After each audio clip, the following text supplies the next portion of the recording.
Shruti Smriti Purananam Alayam Karunalayam Namami Bhagavat Padam Shankaram Lokashankaram.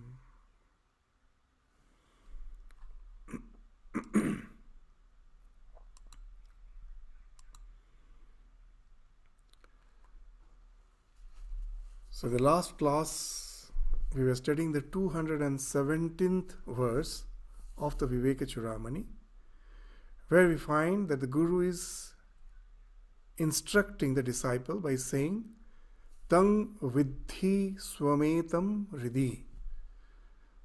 So this is a very predominant idea in the entire Vedanta, that the ultimate reality has to be realized in our heart. The heart is the center in this Riddhi. This in the where that ultimate reality has to be realized. It has to be realized that our own self within our heart.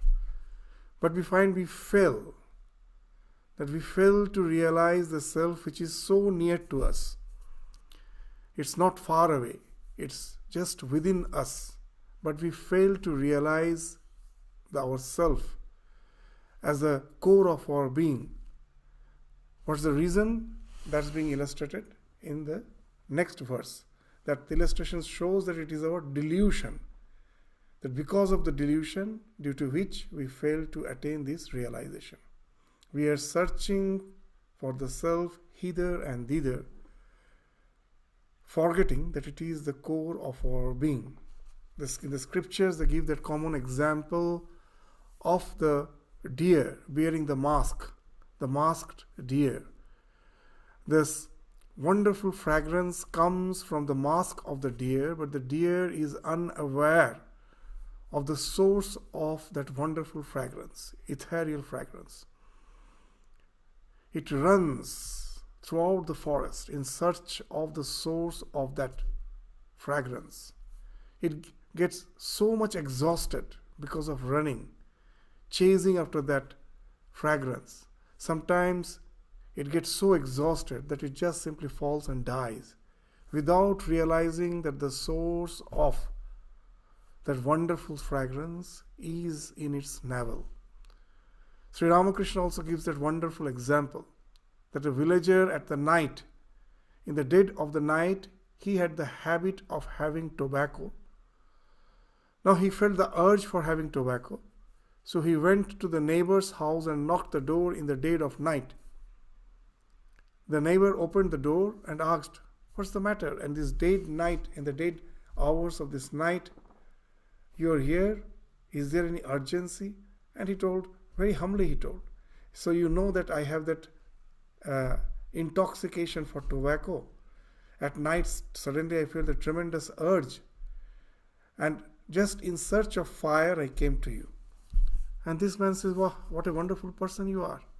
You are holding the lantern to find your way in the dark. You are holding the lantern with you, and you are here in search of fire, which is with you." So that's the idea. Tang vidhi swam etam ridhi. That this ultimate reality is very near to your heart. But we fail to realize that because of delusion. And that's being spoken of in the 218th verse. What it is saying?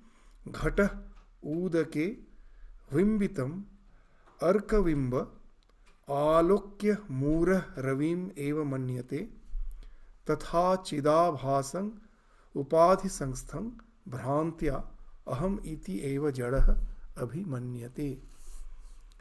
So what it is saying, that seeing the reflection of the sun mirrored in the water of a jar, ghata udake. So in the jar that is full of water, and there the sun's reflection is falling. The sun is being reflected in that water. So ghata udake bimbitam. Bimbitam means reflected. What is reflected? Arka. The sunlight is being reflected. The sun, the alokya. The sun is illuminating not only the reflection of water where we see the sun. We don't. It's not only that the reflection we see in the water, that's what which is illuminating the sun. The sun itself is illuminating the pot also. That's the idea behind the word alokya. It is illuminating the pot, it is illuminating the water, as well as its reflection is seen in the water. These three things are there. When the sun is there, it illumines the pot, it illumines the water, and as well as its reflection is seen in the water. So why these three things? It will be used as a simile in the next verse. That we will, in the next line, that we will find being indicated by Shankaracharya in a very poetic way. What he's saying? Tatha chidabhasam upadhi sangsthang bhrantya aham iti eva jada abhimanyate. So similarly, a jada, a so-called deluded person. Jada is a stupid person. Stupid in the sense spiritually. As Swami Vivekachudamani used to say, that those who are spiritually not awakened, he used to jokingly say that they are mustached babies, that they're grown. Physically they have grown, they have mustache, but they're still babes. So that's the meaning of the word jada, that spiritually those who are not awakened, as per the spiritual domain is concerned, they are still as if like a child. So those are the jada. So through delusion, because of the delusion, bhrantya, they identify with what? Aham iti eva manyate, that I am this. With what they are identifying? With the reflection, tatha chidabhasan upadhi sangsthang, with the reflection of the chit, of the conscious principle, which is caught in the upadhi of buddhi. So buddhi is like the water.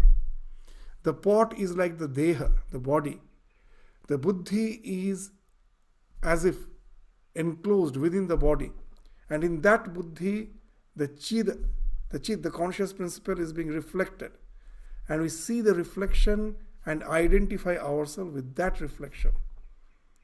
And that's how we are getting deluded. So there's a nice Greek legendary story that we have referred again and again in some previous context. That we use, in English we use the word narcissistic. That those who are extremely self-possessed, those who are always thinking of themselves, they are not bothered about anyone else. Constantly just think of themselves. Extremely self-possessed, we use the word narcissistic. So this narcissistic word came from a Greek legendary character called Narcissus. So Narcissus was a prince. He was extremely handsome. And he was obsessed by his own beauty. He was so obsessed by his own beauty that he would never take care of any responsibilities of the kingdom. He will never give importance to anyone else. He was extremely vain. And he got so obsessed by his own beauty, what he used to do, whenever he will get chance, he will go to a reservoir behind the palace, in the forest. Behind the palace there was a forest, and there was a huge reservoir. Whenever he gets chance, he will go there. He will stand by the bank of the reservoir and see his own reflection in the water and spend hours seeing his own reflection. He was so infatuated by his own beauty. And one day he was so obsessed, he was so deluded, that he forgot that it is a reflection. He thought that it is something real, that reflection is something real. And he wanted to embrace that reflection, thinking it to be a very beautiful person. And he jumped to embrace that reflection, and he drowned and he died. So that's the story of Narcissus. So extremely self-possessed person. From that the word narcissistic came. So in spiritual sense, we are all narcissistic in spiritual sense. The conscious principle got reflected in the buddhi, in the upadhi called buddhi. And seeing that reflection, we have started thinking, I am this. And we try to embrace it, become one with it, and thus gets caught up in this cycle of birth and death, the cycle of constant transformation in the form of Shara Vikara. That though something within me is saying you're eternal, but I don't realize that eternity. Because I have identified myself with the body, with this buddhi, and they are constantly decaying. They are going through the 6 process of transformation. As in our scriptures, they say, what are the 6 transformations?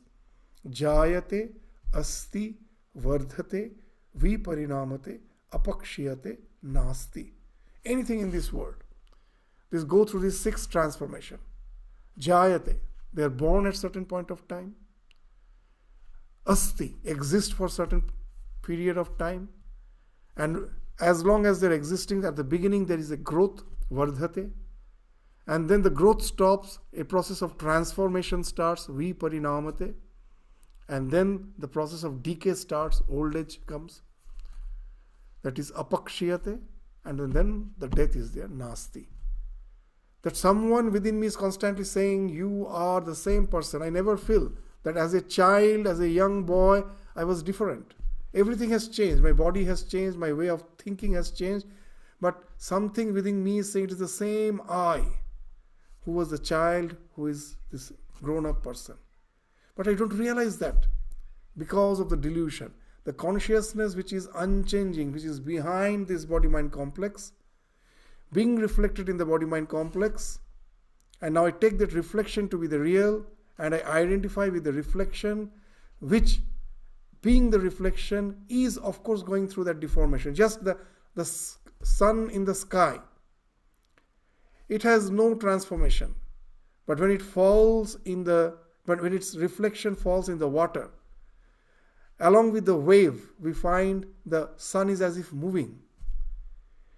With the wave, it gets deformed, it looks oblong. The spherical structure has changed. Sometimes it looks oblong. All those transformations, deformations are of the reflection. The sun remains as it is. The same thing happens when we get identified with the body-mind complex, and all the changes that are happening in the body, I think it's happening to me. But someone from behind is constantly echoing, you're eternal. And this is the cause of delusion. This is the cause of suffering. That we are trying to hold on to something which is a flow, which we can never hold on to.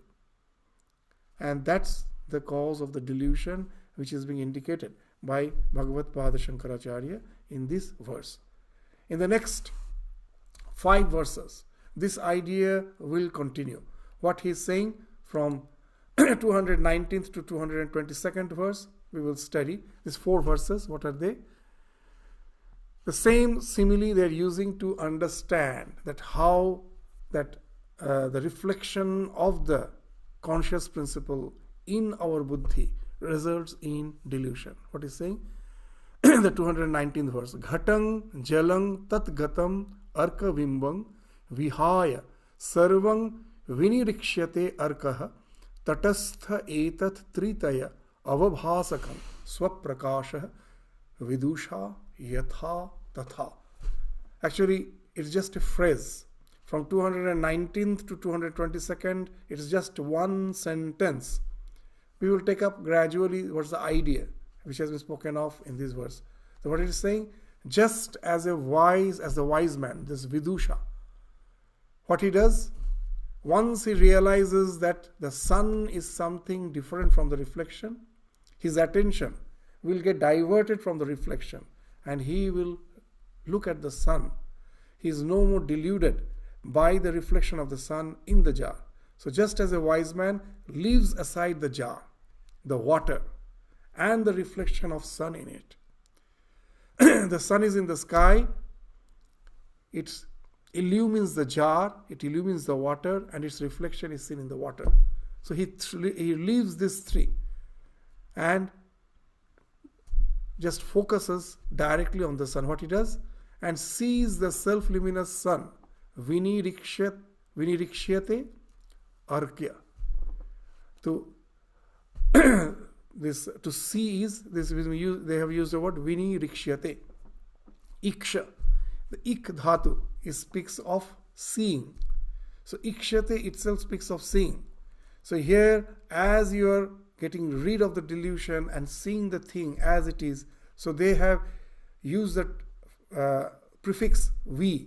Vi is used always in the sense of vishesha rupena. When I am doing something in a very special way. That most of the people are deluded by the reflection of the consciousness in the buddhi and takes that to be the self, but he is seeing it in a very special way. He is not just like any other person. So that's why instead of just saying ikshate, he's saying vinirikshate, vishesha rupena nirakshana. Even in our regional Bengali language, we use the word nirikshana. Nirikshana means to see. And they have used the prefix before that vi to say that it is a special way of saying. Vinirikshate arka. Arka is the sun. So he's now seeing the sun. He's not like others deluded by the reflection. So which illumines these three. So what are the three? That in that example, the ghata, the water, and the reflection. So these three will be compared with the ghata is the body, and the water is the buddhi, the dhi, and the reflection is the association of the conscious principle with the buddhi. The buddhi is something inert.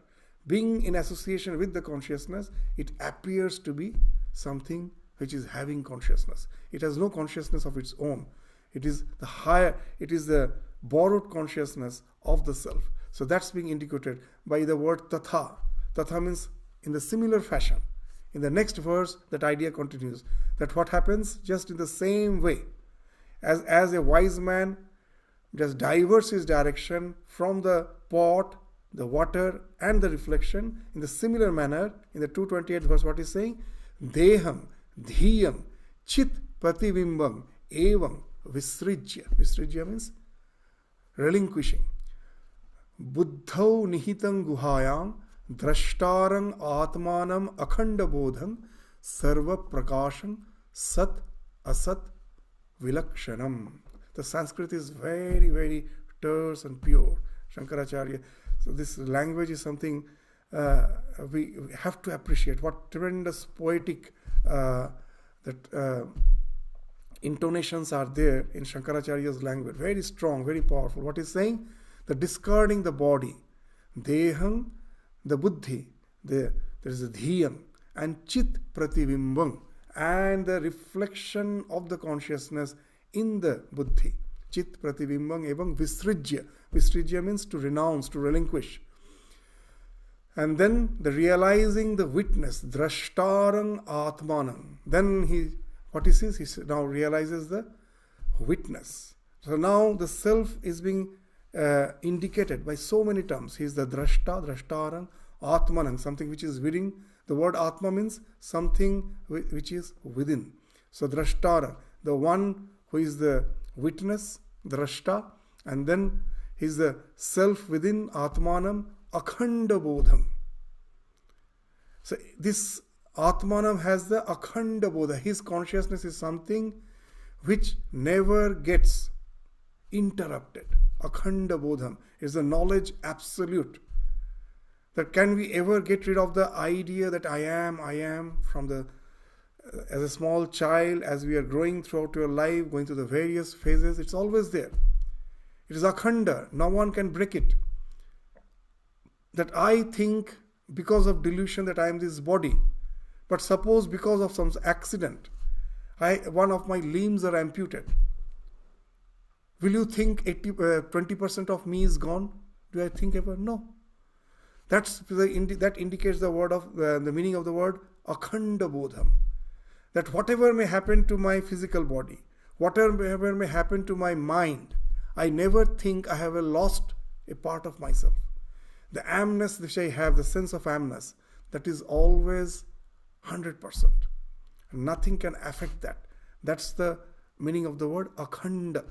It cannot be broken. It cannot be khandita. It cannot never be broken. So that's why akhanda bodham, the cause of the manifestation, and it is the cause of the manifestation of everything. Sarva prakasham. As the self is there, everything gets illumined. How it gets illumined? First, it illumines the mind, and the mind in its turn illumines the entire world. It is through the mind I am saying it. we think it is the mind which is illuminating the world because we cannot see the self. The example which we give sometimes is just like in the full moon night. An ignorant person may think that it is the moon which is illuminating the entire earth. But what's the real source of illumination? The sun, which is not visible in the full moon night. The sun is illuminating the moon. In turn, the moon is illuminating the entire earth. The same way, Sarva Prakasham, the self, what it is doing, it is illuminating the mind, and in turn, the mind is illuminating the entire world. So that's why the word Sarva Prakasham has been used for the self. That is the thing which illumines everything, which is hidden in the cavity of the buddhi. Buddho nihitam guhayam. And it is distinct from everything what we see, the gross and the subtle. The gross and the subtle.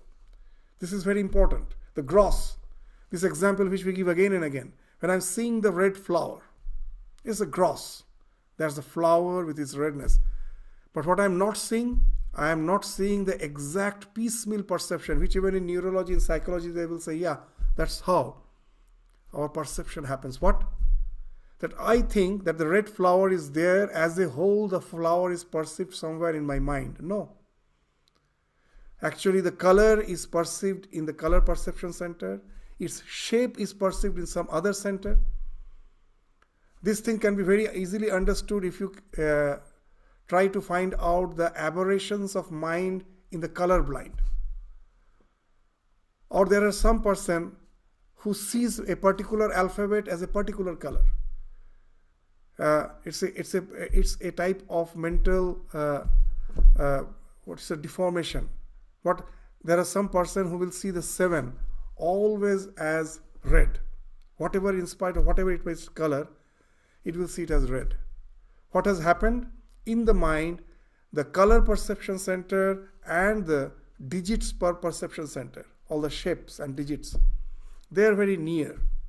And somehow, these two centers have got a short circuit for that person.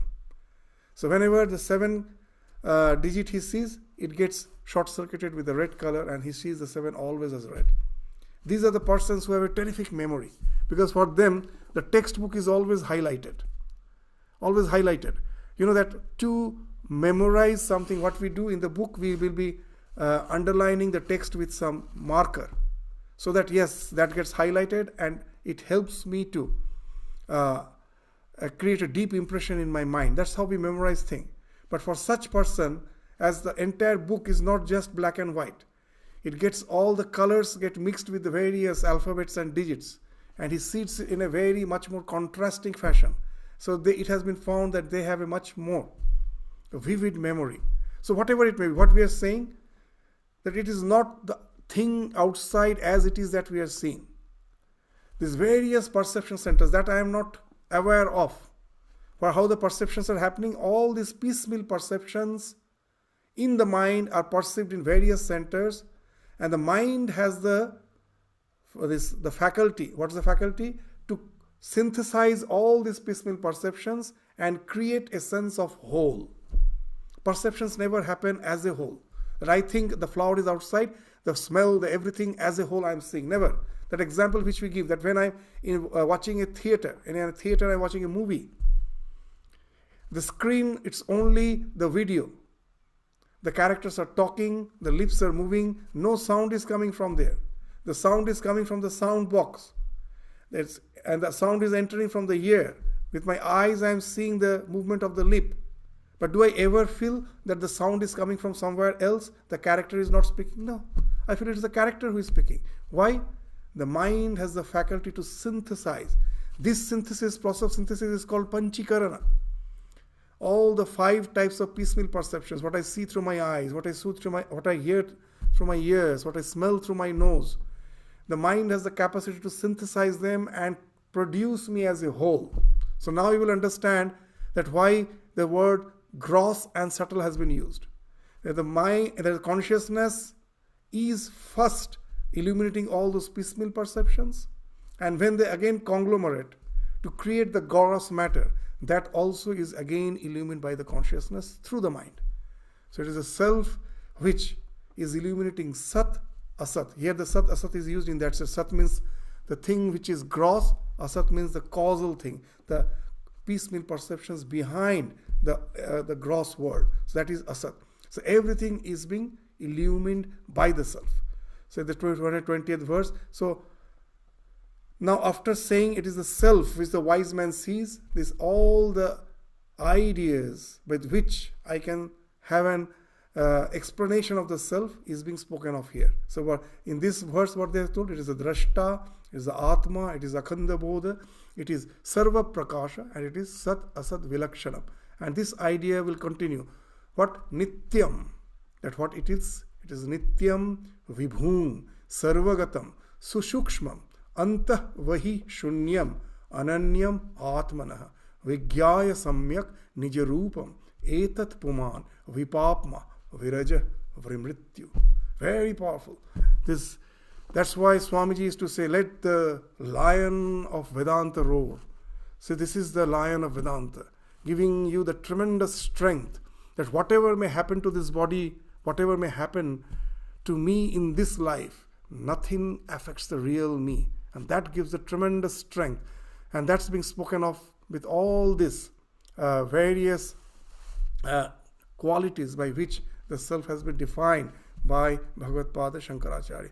Nityam, that's the first word.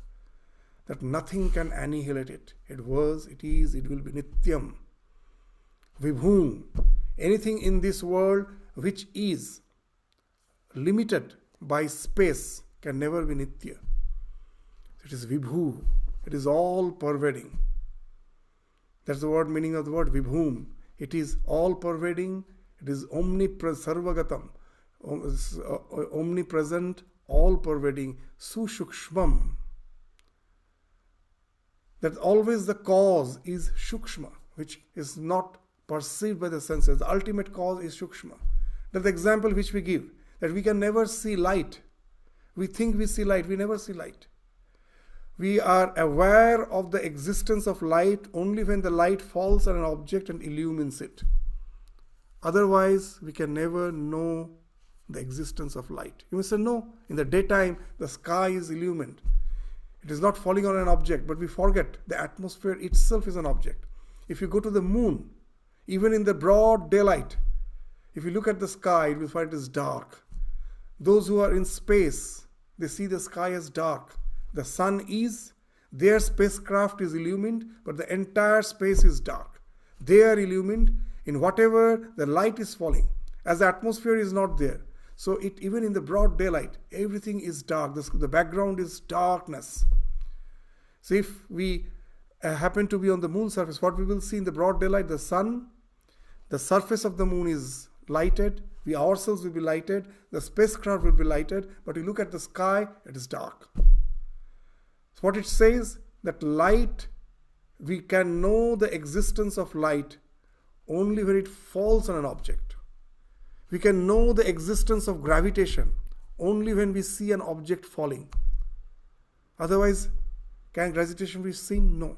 We become aware of magnetism only when we see the iron filings are being acted upon by a bar magnet. So what it spills, the causal thing is shukshma. It cannot be perceived. Its existence can be known only by its effect. So the self, which is the ultimate cause behind the entire existence, has been spoken of as sushukshmam. That everything gets illumined. That itself proves that there is some illuminator. And can I see it? No. As in this Vedanta, the process of analysis is something wonderful. That they say that the subject can never be known. If you know the subject, it becomes an object. And that ideas starts wonderfully in the Drishya Viveka there. We find that with the eyes I can see everything. But can I see the eyes with the eyes? No. I become aware of the existence of eyes because whatever I see with my eyes is being again processed by the mind. The mind is behind the eyes. That says there is the eyes. And again, I can see my thoughts. I know what I am thinking. So that shows that the mind also is an object. Someone is there behind the mind. Who is it? That's the Tatastha Lakshana Vedanta. That's by seeing its effect, I can know something is there behind it. But if I can really see it, it will also become an object. And it will lead to an anomaly in philosophy, in logic, that is called this ad infinitum. That you have to just go on thinking, oh, there must be another subject behind this, another subject behind this. So that's why, to get rid of this anomaly in logic, we say, yes, the ultimate subject can never be known. I can know it's there by its effect, that everything is illuminant. Behind that, the illuminator must be there. Who is that? I cannot as such subjectively point out. That's the way I point the table, the chair. As an example which we gave again and again. When Swami Vivekananda was in the West, he was meditating in his room. A small child came and sat on his lap. Naturally, Swamiji came out from the meditation. And seeing the small child, he smiled at the child. The child had a question. Seeing Swamiji looking at him, he immediately asked, whether God is, do God exist? Swami Vivekananda immediately replied just in one word, yes, God do exist. And the small child, very nice question, the next question, then why don't I see him? And immediately Swamiji replied, can you see your own eyes? That was the reply. The small child never understood that the meaning of what Swamiji told. Only when he grew up, then he realized that what a wonderful thing he told. That with the eyes I can see everything, but can I see my own eyes? The subject can never be known. So with that, everything is getting illumined. So that's why the word Sushukshman has been used. It is illuminating everything, but it is beyond our perception, because it is the ultimate subject. So Sushukshman, Antah Vahi Shunyam. As it is beyond the idea of all Nama Rupa. In this world, everything has a Nama, a Rupa. That in Chandogya Upanishad they say that anything which is made of gold, the ultimate causal matter is gold. But when I give it a particular shape, it has a particular utility. And I give it a particular name. I say this is a golden ring, this is a necklace, this is a bracelet. But in essence, the material by which everything is made, the constituent is that gold. That gold as such is beyond Nama Rupa. It has no name, it has no form. Only when it finds expression in this world of name and form, this name and form are just called Namadhyam. It is just something for our convenience. We are giving a name. But in essence, it is just the gold and gold and all. So here also the conscious principle is beyond all sorts of name and form. So it can, the thing which has no form, there is no question of Antah Vahi, inside, outside. There is no question. It is all pervading. The question of inside, outside doesn't exist, as it is beyond form. So it has Antah Vahi Shunyam, Ananyam Atmana. This Ananya Atmana, what it speaks of, that it is identical with itself, that you cannot compare it with anything else. It alone exists on its own right. So that is Ekam Eva Advitiyam, that alone exists. So that's why it is being spoken of as Ananyam Atmana.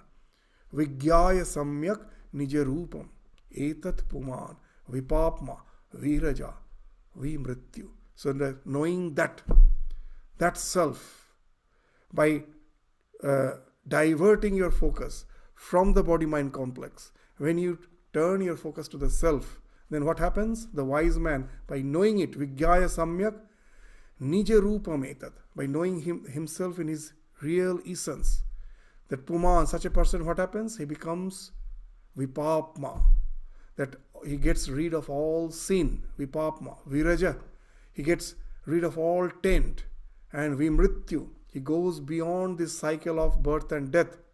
And then in the next 222nd verse, that all the effects are being indicated by a few more terms. Vishoka, he goes beyond all grief, Vishoka.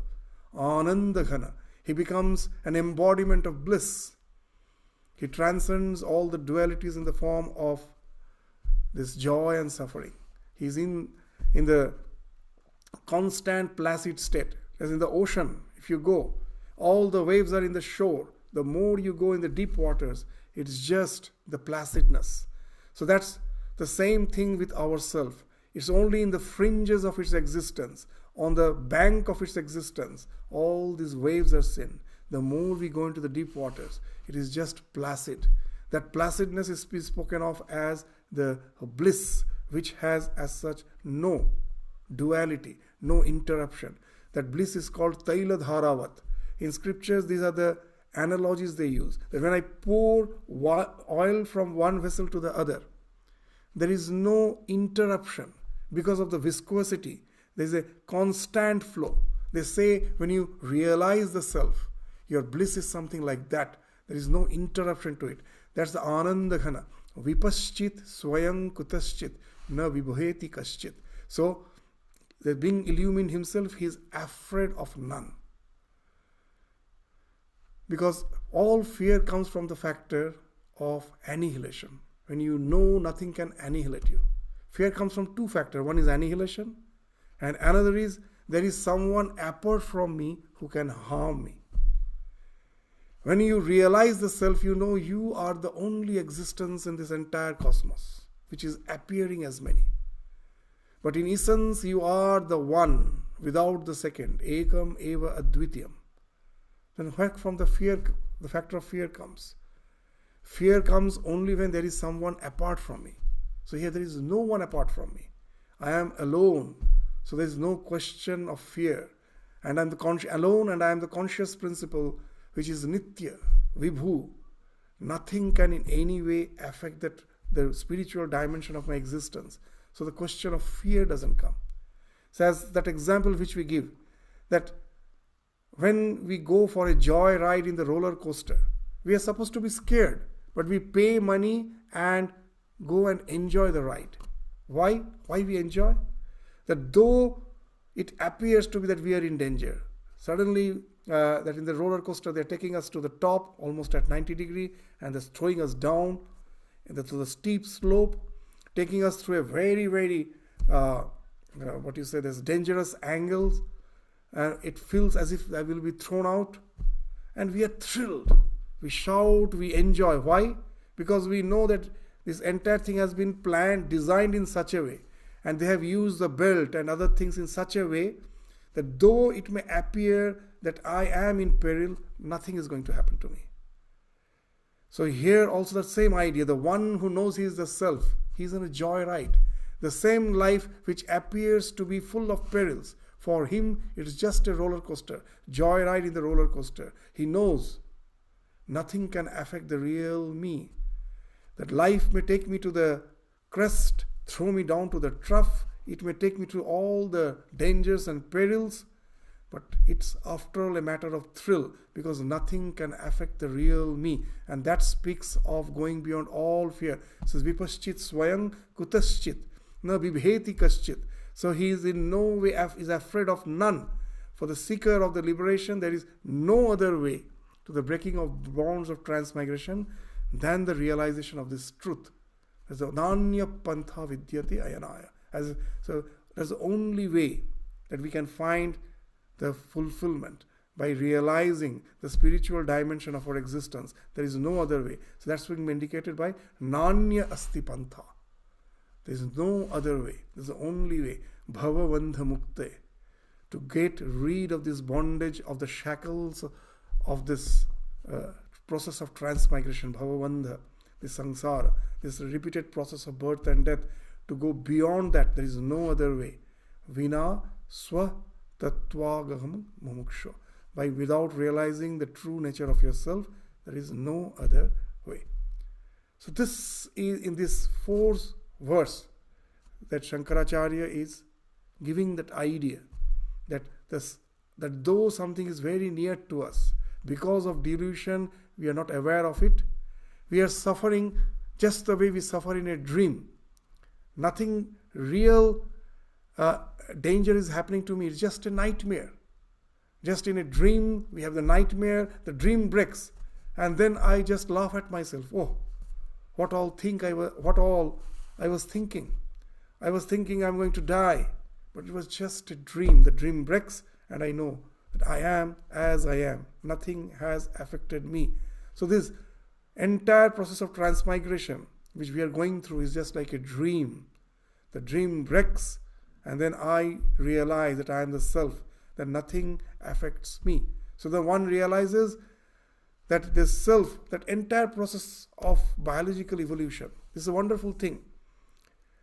That Vedanta never have denied the biological evolution. Never denied.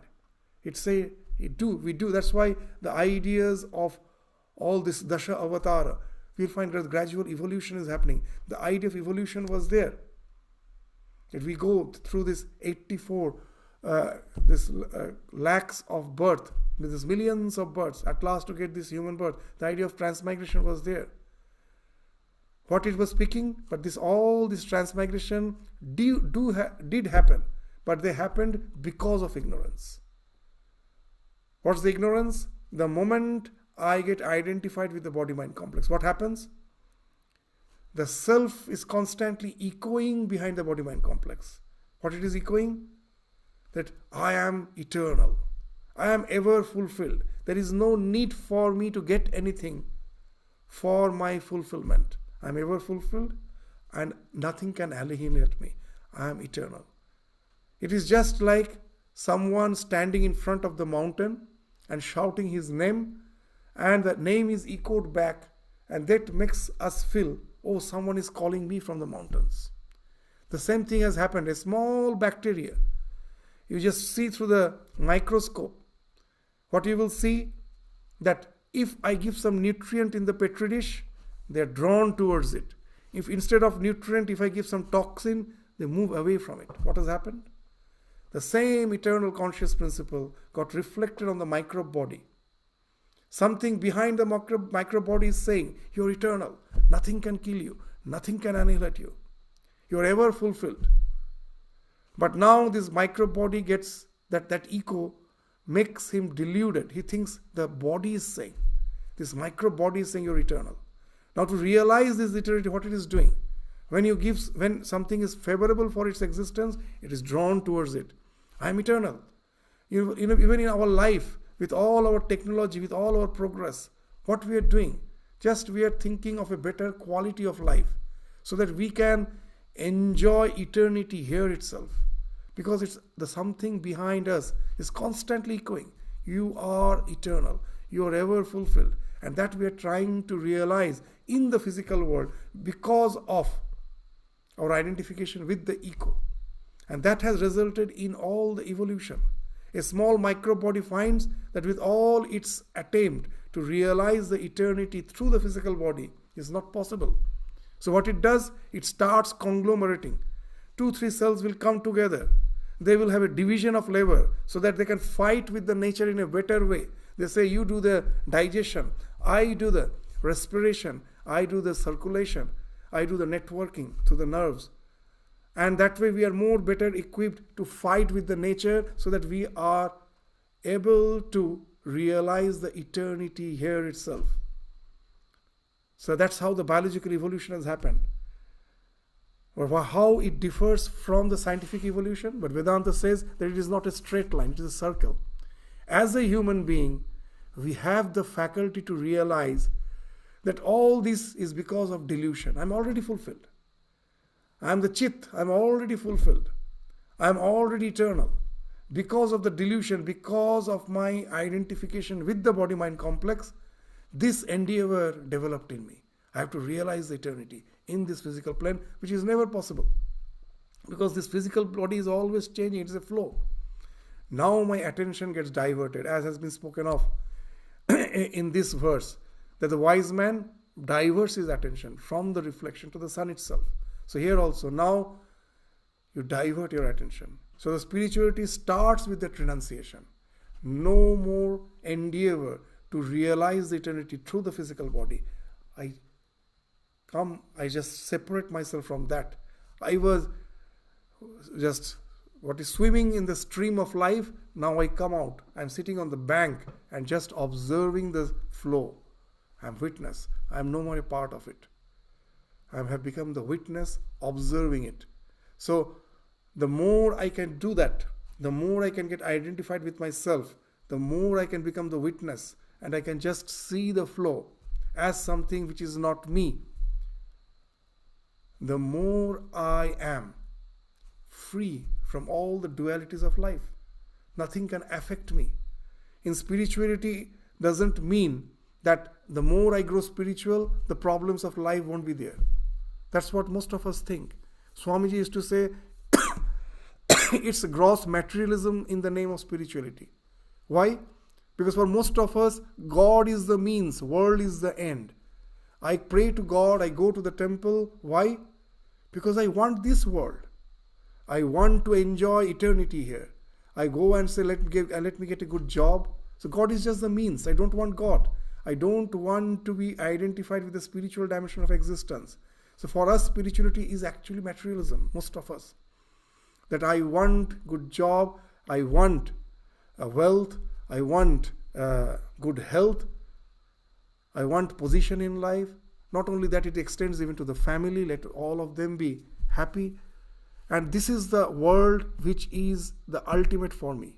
God is just the means.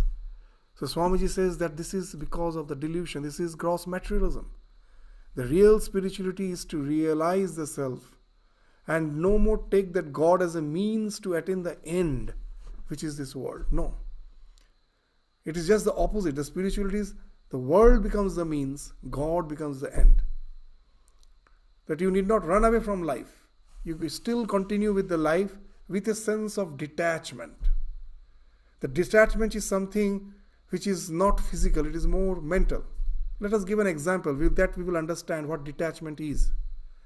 So let's take a small child for the first time going to the child care center. It cries. Very natural. It was quite happy at home. It was the king of the backyards of his own home. That was his security zone. That was his comfort zone. He was quite happy. The king of the house, he was there. And now his parents are going and just keeping him in the child care. He finds that's a alienated place. He finds it's a place where he knows none. So for the first few days, the child cries. Where it's just, when you try to drop the child, it is a very pathetic scene. The parent feels so, the sad to just leave the child because it's crying. But those who are in the child care center, they say, you need not bother. Please, you leave the child and go. It will be all okay. It will be all okay. And after a few days, the scenario changes. Now the child has grown some friends. He enjoys the time in the child care. In the evening, you go to take the child, it won't come. You are waiting for him. The child doesn't come. He's still busy with the games and all. He even may cry. If you force him, come, let's go home, he may start crying. So the child at the beginning was crying when you dropped him in the child care center. And now it starts crying when you go to take him. It continues for a few days. And again then after a few months you find the child is no more crying. Even when you drop it is not crying. Even when you go to take him back, it's not crying. What has happened? He has developed renunciation. What's the renunciation? Now it has registered in the child's mind. What has registered? That this child care center is a temporary place. It is not the permanent place. My home is my permanent place.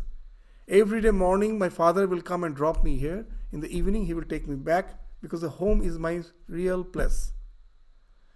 But this sense of transitoriness, that this place is temporary, that doesn't make the child just sit in a corner of the child care center from the morning till evening waiting when the father will come and take me. It's quite happy. It's playing with the children, busy with them, quite active. But the moment the father comes, he goes. So here speaks of the change of your paradigm. That world is the means. You're doing everything. But you know that this is not the permanent place. The child learns in the kindergarten that this kindergarten is temporary. But for us to learn that this world is after all a kindergarten may take lives. But that's the goal. Nanya Pantha. Once we know that alone can give us freedom. That alone can ensure us freedom. And nothing apart from that. That's why Shankaracharya is saying Nanya Asti Pantha. So we have to make the world the means. Our spiritual dimension as the end. God as the end. We are doing just the opposite. So once we know the real spirituality, then the world becomes the means. We will be involved in the world. Others may think I am very much engrossed in the world. But subjectively I will know very well that nothing as such affects me. As that wonderful sentence we have heard so many times, that সংসারী সাজবে সংসারী হবে না, সাধু হবে সাধু সাজবে না. We do just the opposite. That always feign to be a tremendously attached person to this world, a householder, a tremendous attached householder. Feign to be that, but never become. And sadhu hobe, become a holy person. Never feign to be a holy person. In the world, most of us do just the opposite. In the name of religion, we just make a show of religion, but we are extremely attached to this world. So here, that real renunciation is just the opposite. That your activities goes on. It may appear as if you are greatly involved with the world, but in the bottom of your mind, you know you are just the witness. Everything is going on as per the circumstances in which you are placed. You are taking care of your responsibilities, doing everything, but the mind knows very well, I am not a part of it. I am just the witness of it. And when that comes, then only your spiritual journey has started. It starts with that change in the paradigm. When that renunciation has dawned in our life, then only the spirituality starts. Otherwise, there is no other way for eternal fulfillment. There is no other way. So with this, Shankaracharya ends this one sentence which started from the 219th verse and it ends in the 222nd verse. And then the same idea continues in the 223rd verse and the 224th verse, which we will read and just try to understand its meaning. It won't need much explanation, because what we have just now discussed, the same idea is being extended in these two verses. What it is saying, 223rd verse, Brahma abhinnatva vijnanam bhava mokshasya karanam yena advitiyam anandam brahma sampadyate budhai. The realization of one's identity with the Brahman is the cause of liberation. Brahma abhinnatva vijnana bhava mokshasya karanam yena advitiyam anandam brahma sampadyate budhai. By means of which a wise man attains Brahma. Brahma sampadyate. He attains.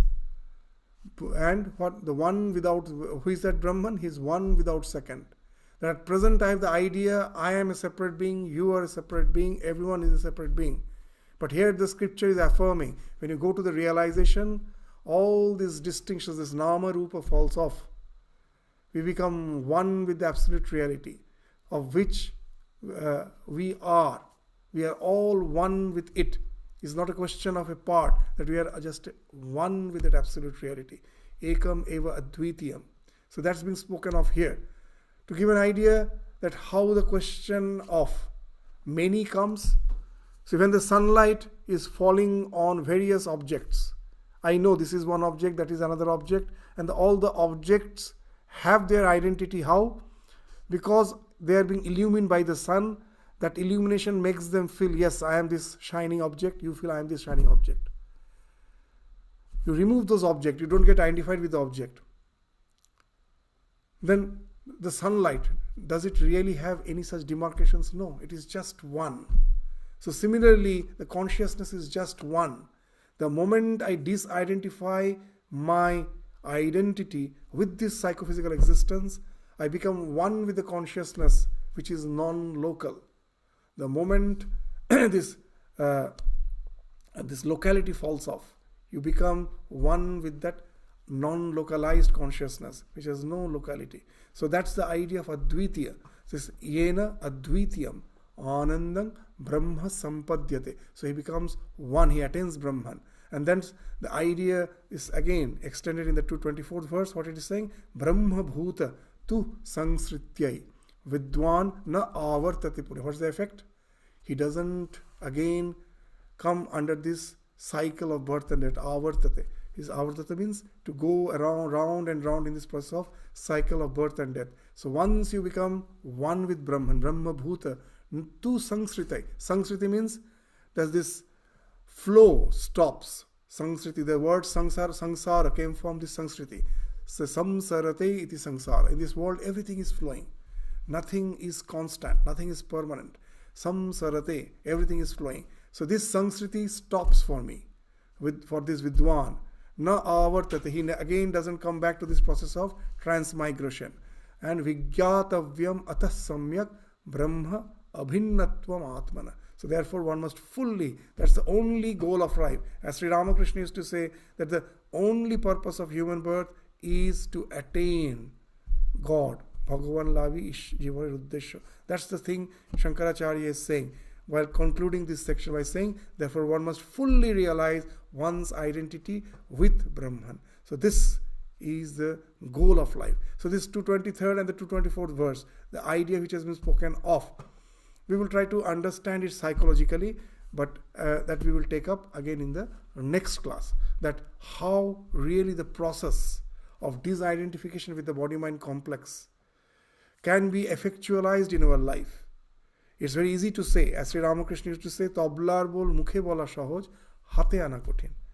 That when you go to learn the percussion, the teacher spells out the rhythm and asks you to repeat. In 2 minutes you learn it, and you just can easily say that ta dhinna, dha dhinna, ta terikete, dha terikete. In 2 minutes you can say it, you can learn it. Now he says play it. It will take months to bring it in your hand. So to really, that when I say that renunciation alone is the be-all and end-all of our spiritual evolution, it's easier said than done. It's so easy to say. How to really effectualize it? That has some psychological aspect of it. That how in our how our psychology works. How by knowing the way our mind works, how can I just take the help of the mind itself to get rid of the shackles of the mind? Because here the mind itself is the instrument. Mind itself is the instrument with which I have to take care of it. So how we can do that? So that needs a bit of illustration that again we will take up in the next class, and we will continue with the 223rd and the 224th verse to have an idea of this real disidentification which Bhagavad Pada Shankaracharya is speaking of. So with this we stop our discussion today. Thank you all. Namaskars.